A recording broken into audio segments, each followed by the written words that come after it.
nearly every corner of Ukraine, from Kyiv to Lviv, the worst Russian barrage since January, punctuated by an unprecedented variety of Russian missiles, including 6 rare hypersonic missiles eluding Ukraine's air defenses. Ukrainian officials say in total 84 missiles were launched. At least 11 people in Ukraine were killed. Russia claims today's massive strike was retaliation for what it calls, quote, terrorist actions by Ukraine in a western Russian town last week. CNN cannot independently verify Russia's claims, nor can we confirm evidence of any such attack. And for the 6th time during this war, renewed fears today of nuclear catastrophe, possibly. Europe's largest nuclear power plant in Zaporizhia, once again shelled, plunged into darkness, forced to run on backup power. Ukraine's prime minister is saying it's, quote, nuclear terrorism committed by Putin.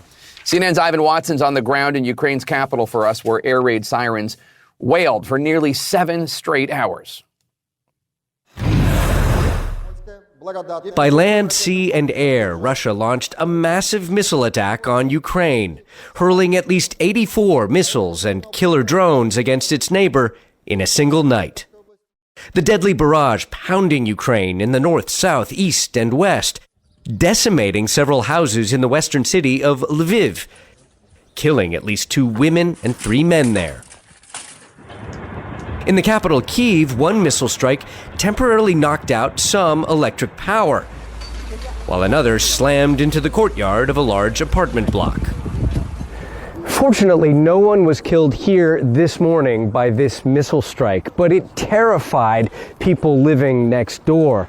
No one in Ukraine knows when a deadly Russian missile could explode in their neighborhood. Olya and Nastya Kuvlanovska say the 7 a.m. blast broke windows in their 7th floor apartment. It was very dangerous, so we was very scared of it. But the close call didn't stop them from working today. We've developed immunity after a year of war, says Olya. We don't even run and hide in the basement anymore when there are air raid sirens. The Ukrainian military says air defenses shot down nearly half of Russia's missiles and drones, but can't intercept some of these deadly weapons. There were X-22, which we can't shoot down. We can't shoot down the Kinzhal either. Russia's defense ministry calls the missile barrage retaliation for what it claims was a Ukrainian terrorist attack in Russia's Bryansk region on March 2nd. Claims which CNN has not been able to independently verify. Deadly Russian revenge attacks that leave ordinary Ukrainians picking up the pieces. Now, Jake, the Ukrainian armed forces, they say that the risk of further Russian missile attacks is still very high. There also appear to be concessions now that this tactic of firing different kinds of missiles, and in particular the Kinzhal hypersonic missiles, that those were able to foil some of Ukraine's air defenses. And then there's the issue of the utilities and things like heat and electricity that were at least temporarily knocked out. The lights are back on here in Kyiv. The heat, though, is not. 30% of homes don't have heat right now in March as a result of these latest strikes. All right, Jake. Ivan Watson in Kyiv for us. Thank you so much. Now to a plea to the West from Ukraine's prime minister today, tweeting, quote, we need more weapons and more sanctions to stop the aggressor. While the U.S. has committed more than $30 billion in security assistance since the start of Putin's brutal war, some of the biggest weapons promised, such as the Patriot air defense missile systems, take months for Ukrainian soldiers to learn how to operate. Let's get right to CNN's Natasha Bertrand at the Pentagon. And Natasha, if Ukrainian troops were up to speed on operating the Patriot missile system, would that system have helped defend Ukraine from today's barrage of missiles? Well, Jake, the short answer is probably yes. Now, the issue here is that some of the missiles that Russia fired at Ukraine today were a kind of ballistic missile. They were the hypersonic missiles. And right now, Ukraine does not have a sufficient air defense system to intercept those kinds of missiles. The air defense system that they have right now are primarily aimed to defend against cruise missiles. And so if they had the Patriot system in place, while this kind of Kinzhal missile has not necessarily been tested against the Patriot in past history, it is is likely that it would have had a better chance of defending those hypersonic missiles than what Ukraine already has. Now, the argument that the White House has been making is that because the vast majority of the missiles that Russia launched at Ukraine this morning were actually regular cruise missiles, then a Patriot system, which is designed to intercept ballistic missiles, likely would not have made much of a difference anyway. Here's what John Kirby said just this morning. The Patriot missile system is really designed to go after ballistic missiles, and it's not as effective on cruise missiles, and it's certainly not going to be effective against drones. So it's doubtful that you could say, well, if they had the Patriots, that it would make a huge difference in this particular type of barrage, because this was largely cruise missiles. So the key word there is largely. It was largely cruise missiles, but it was not only cruise missiles. And these hypersonic missiles that Russia launched at Ukraine, they can do an enormous amount of damage. If they had the Patriots, which they are currently training on in Fort Sill, Oklahoma, then they could have made somewhat of a difference, Jake.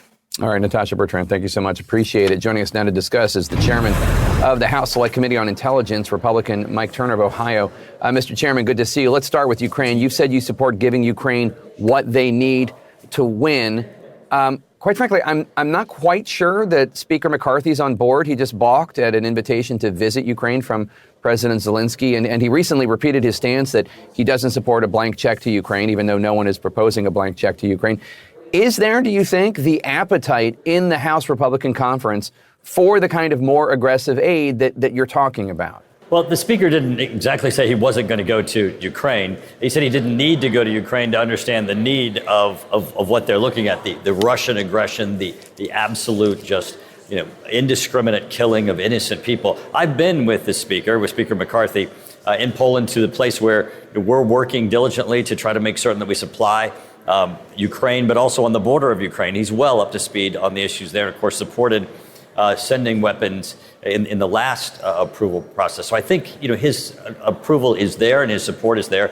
What I think is important here is that as we look to what Russia's doing, they are running out. Even though they're doing this desperation of lobbying everything that they can on unbelievably tragic days like today, absent China stepping in, which, as you know, Director Burns, the director of CIA, has openly stated China was considering and trying to dissuade. Absent a country like China coming in that has an inexhaustible ability to provide them with weapon systems, Russia does have a diminishing ability to attack Ukraine. As long as we continue to their support with their resolve, they're going to continue to hold back Russia.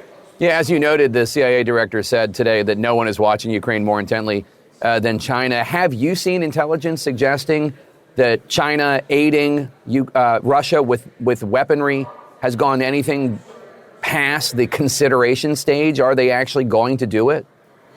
Well, what the Director Burns has said openly and publicly is that China was considering it, and certainly we're going to monitor it very closely. What is actually obvious is that when China enters, if they would enter, their weapon systems would show up on the battlefield. That would be alarming to all of Europe and all of NATO. So they would have a reaction greater than just the United States. And I don't think China's prepared for that, and hopefully they'll be dissuaded. So you've also recently praised the Biden administration's decision to declassify and publicize intelligence that China is considering arming Russia. Have you pushed the Biden administration to declassify other matters? Well, certainly. And this Congress is going to take a vote this Friday, joining the Senate in the call for the declassification of materials with respect to the origins of COVID. I think that, when you look, especially in space, we've been very effective of declassifying information, allowing our allies to know, identifying the bad behavior that's happening from Russia and China and weaponizing space. Certainly in Ukraine, declassifying what their strategies were, their plans are. They have an impact on our adversaries. That's a tool that needs to be used more, and it certainly, from this administration, has been used effectively.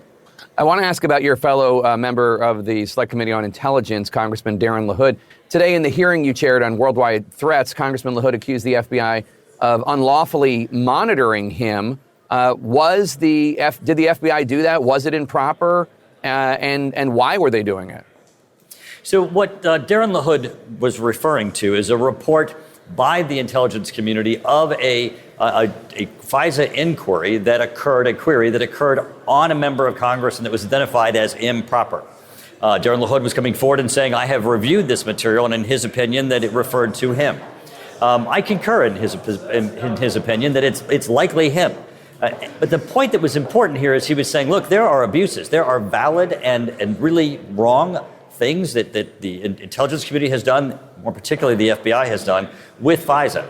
We need to address those abuses as we go forward in reauthorizing this program, but we have to address those abuses head on before we go to reauthorization, and we're going to lose the faith of the American public, and I think they'd lose in Congress.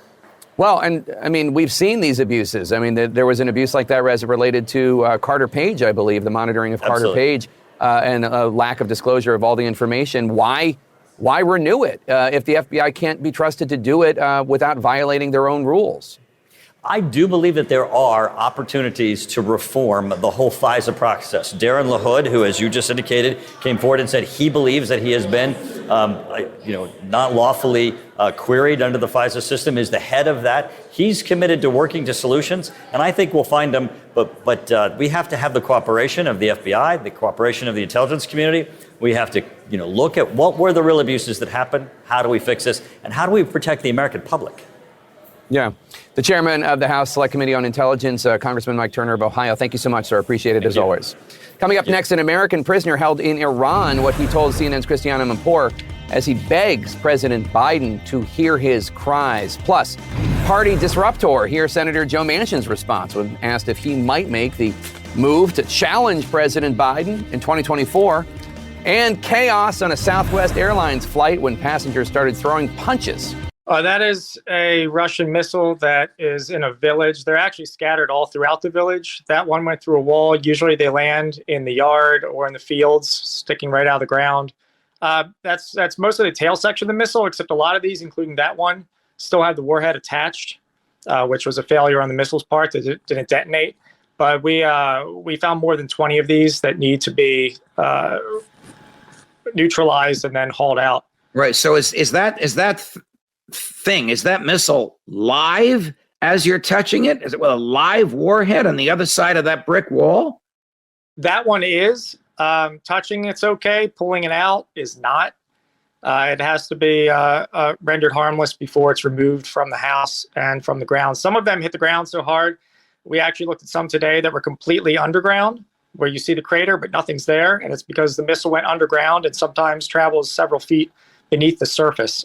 Those we're going to have to go back and excavate, but eventually we'll get these out. A lot of them we're going to remove ourselves, actually. Is this the failure of Russian technology, or are they just scattershot? They're aiming at a small village, a house. They were aiming at the village, but the fact that they didn't detonate on impact is certainly a failure. The failure rate seems to be quite high on these, actually. Most of these were probably made in the 70s and 80s and have been sitting. They probably weren't made that well to begin with. But again, we found about 24 of these just in one small village scattered throughout. Oftentimes, okay. And you and your team are able to neutralize that. You're not going to leave that live warhead in that person's house. Right. We're going to neutralize some of them, and Ukraine's emergency services will do others that we don't have the equipment for. Okay. So it's a Gary, I think there's a video of that or one that looks just like it. Can you run that video? Now, who are those? I'm putting my head down as if I was trying to look into the thing. Sorry. Who are those fellows? And is that the same one that we just saw a picture of with you? Right. That's my EOD team. His name's Stu. He was checking the missile to see if the warhead was still inside. You can see through the back of the missile whether the warhead was separated before the impact or whether it's still inside. How much damage to that house would the warhead have done had it exploded? It would have destroyed the house. Okay. Completely. Okay. Gary, the next video, please, which I think is of a demining operation. What they want to do for this position.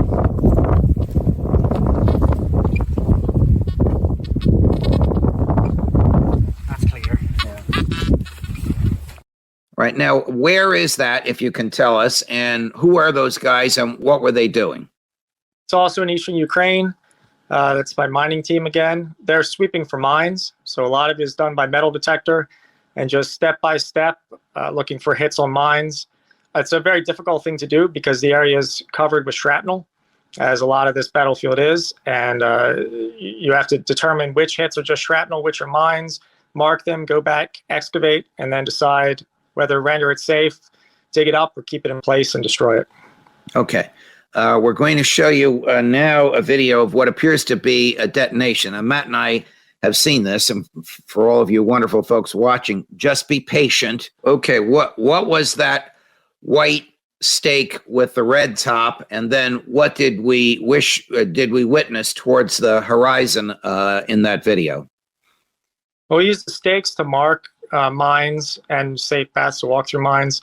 The explosion was a collection of mostly anti-tank mines that we had found that then Ukrainian emergency services put inside a pit and detonated. It was a massive explosion. We were several hundred meters away, and you could feel just a blast pass right over your skin, the pressure wave. But that was a mass detonation. We also sent a photo to you of several of the mines before they were detonated that goes with that. Right. Okay. So what are we looking at there? Are those Russian mines? Does that mean that Russian troops were physically there and physically implanted those things in the earth? Right. Those are Russian anti-tank mines. They're all over the place there. There's also anti-personnel mines. The explosion that you just saw was, I think, about 5 or 6 of those together in the pit with the explosive. They were actually detonated in what the Russians had used as a trench or as a fighting position dug in the ground that then we used for detonating. Now, what would set that off? I mean, what would happen if a human being stepped on it? Would it go off, or does it require metal, or does it require the type of pressure that only a tank would impose? That type of mine requires the amount of pressure of a vehicle. So a car or truck would set it off, completely destroy the vehicle, often completely destroy a tank as well. But there's also anti-personnel mines. They've also have anti-personnel mines with anti-lift, which are just designed to kill miners if they try to remove them out of the ground. So it's a very tricky spot. My mighty miners have said in their 20 years, each experience is the worst minefield they've ever been in. Gary, let's go to the next still. What are we looking at here, Matt? This is sweeping one of the fighting positions. That the Russians had that they put mines around for us to, hoping that as they fled, that Ukrainians would get killed stepping on the. All right. So are those your guys in uniforms that say EOD? Yes. And what does EOD stand for in English? Explosive Ordnance Disposal. And is that insignia on their shoulder patch? By the way, is one of them you? No, that's Stu and somebody we're cooperating with, Trevor. Okay. And the insignia on their shoulders, is that something recognized by the Ukraine troops and the Ukraine government, and even recognized by the Russians? EOD is the standard designation for explosive ordnance disposal. Beneath that is his Sons of Liberty International patch, which I hope the Russians have started to recognize and get to know real well, because we're not going anywhere. All right. Next still, Gary. What is that? That is another part of a missile being found within a building. Is that live, what that fellow has in his hands? No, I believe that's just part of the tail section. Okay. Next photo, Gary. All right. Well, that we've seen. All right. So I guess the process is never ending. You're in eastern Ukraine. You're looking for mines I guess, do you detonate them like the ones we saw that you were a few hundred meters away from at the time of the detonation? Or is there a safer, less violent way to neutralize them? Well, there's really 3 ways. We can neutralize it and remove it, which is the least preferred option. We can call Ukrainian emergency services, which have the explosives. And like they did there, they take several of the mines we find at once and destroy them. Or we can destroy them ourselves, which we actually did this week by a ballistic method using a M14 rifle and firing one of them from a distance, which explodes them in place, which is actually our preferred method of doing it. Gary, can you put up the picture of the missile in the house where Matt is touching the tail end protruding from the house? There we go. What became of the live part, the unexploded live part of that, the part that's on the other side of the brick wall? That's still in there. That photo was taken earlier today. What we've been doing in that village is doing the survey. So a local official will take us around the village and show us where people have reported missiles, in that case through the house, or often just in the yard or in the fields. And we go to each location, mark the location, see if there's still a live explosive in it, take notes, and then we'll either deal with it or Ukraine Emergency Services will. All right, this may sound like a naive question, but I assume that in your team are explosive experts, people who know from looking at this thing whether it's still alive. Right, the DoD team are all explosive experts. In the earlier video, when one was looking inside, that's what he was examining the missile to see if it's safe or not. In that case, it's not. Very dangerous work you're doing. How close have you been to live fire, if you can tell us?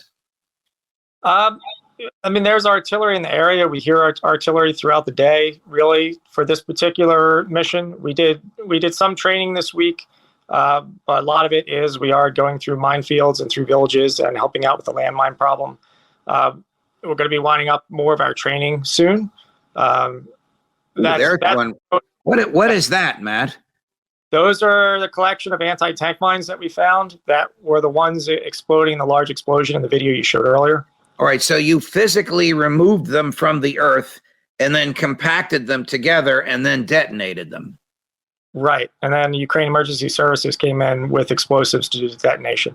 How dangerous is it to pull those things out of the earth and transport them to a ditch or a hole in the ground? It's dangerous removing them. The anti-tank mines aren't as dangerous transporting them a short distance to the pit, but they could always be rigged with traps. So it's the whole work is very dangerous.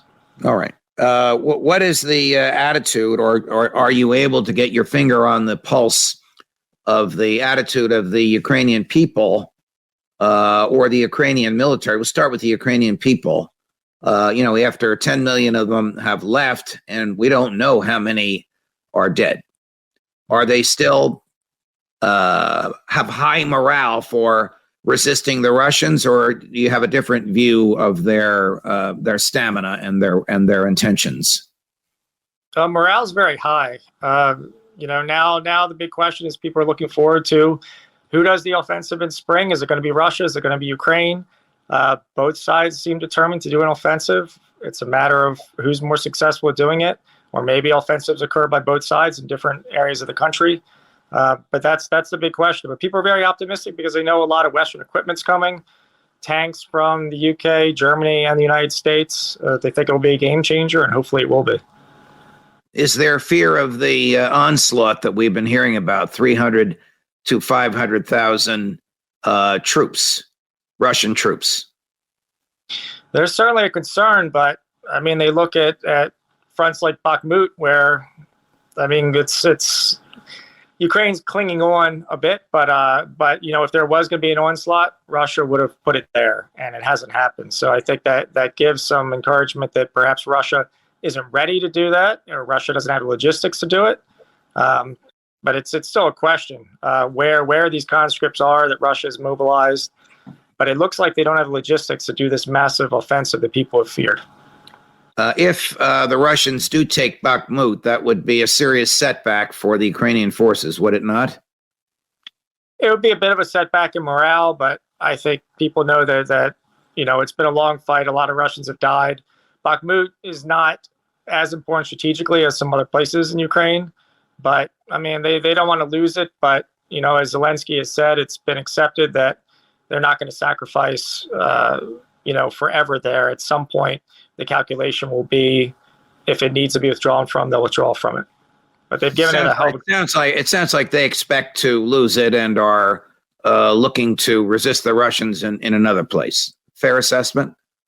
Yeah, fair assessment. And there's some high ground outside of Bakhmut that if Russians take Bakhmut, Ukraine will start shelling, and it's not the end of the world by far. Is it?